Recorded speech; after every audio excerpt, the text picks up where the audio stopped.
Hi guys, my name is Roman Winsberg and welcome to my video. In today's video I'm going to speak about masculinity, dynamics between men and women, and relationships.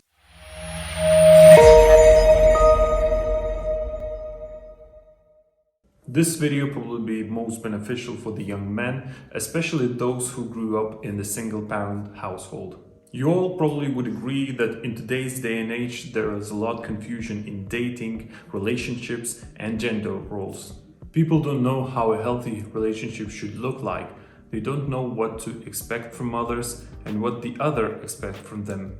You can call me sexist, but for me, gender roles exist. And they actually existed for the last few thousand years, until very recently, like 50 to 70 last years.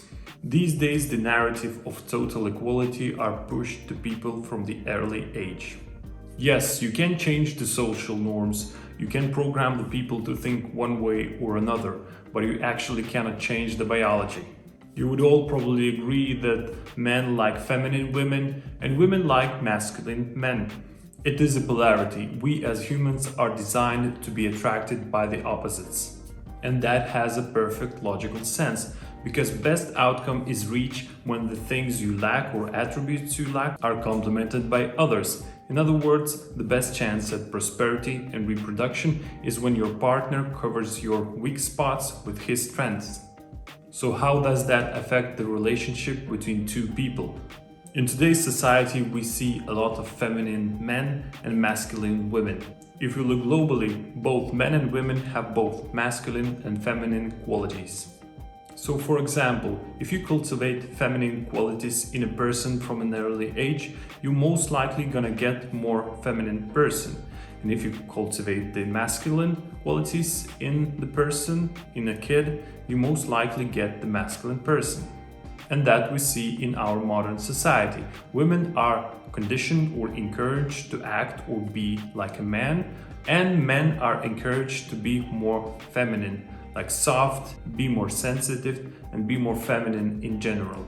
However, biologically or genetically, men are more inclined to be more masculine and women are inclined to be more feminine. And actually, most successful relationship usually when the one takes the masculine roles and the other takes the feminine roles. And this is also true for homosexual couples, where one takes more feminine and other takes more masculine role. Majority men and women are inclined to their natural or traditional sides. However, if you have noticed, sometimes it is the opposite. Men takes the feminine role and the women takes the masculine role. It is actually an exception to the rule, however, there is still a polarity. Another exception to the rule is when both partners take the neutral position in their relationship, and it can work too. However, even those people who are naturally quite neutral, they're still attracted to the extremes. For example, women are attracted to masculine men, and neutral men are still attracted to feminine women. Second thing, what is traditional masculinity and traditional femininity? It is actually not a rocket science, you can find all information online. Also, there is always exceptions to the rules. And please do not confuse the social norms with traditional traits. So let's start with masculinity. Traditionally, masculine traits are competitiveness, aggression, self-affirmation, strength, courage, decisiveness, assertiveness, independence, emotional control, discipline, structure, and order. So all of these are traditional masculine traits. So let's continue with the feminine traits.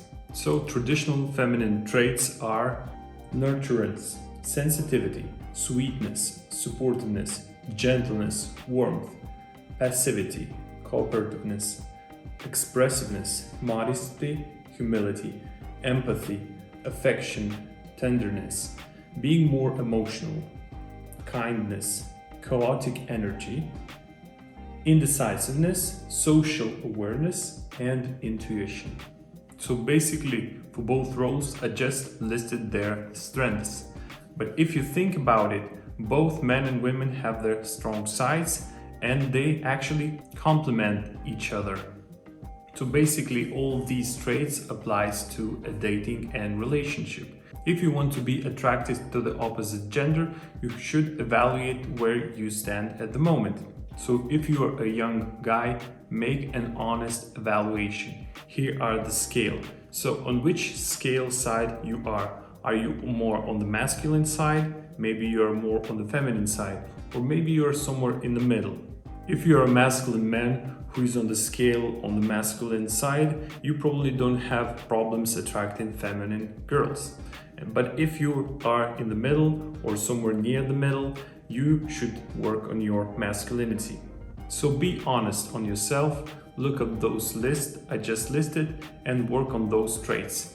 Cultivate your masculinity. So lastly, how to cultivate your masculinity? First thing you must develop is self-awareness, because you need to know where you stand at, what are your weaknesses and what you lack. Second thing is that you have to be firstly accountable for yourself, for your actions, for your decisions, and do not lie for yourself. Third thing is that you have to have your inner code of laws. Do not break this code of laws for anyone. Of course, this code of laws should be reasonable.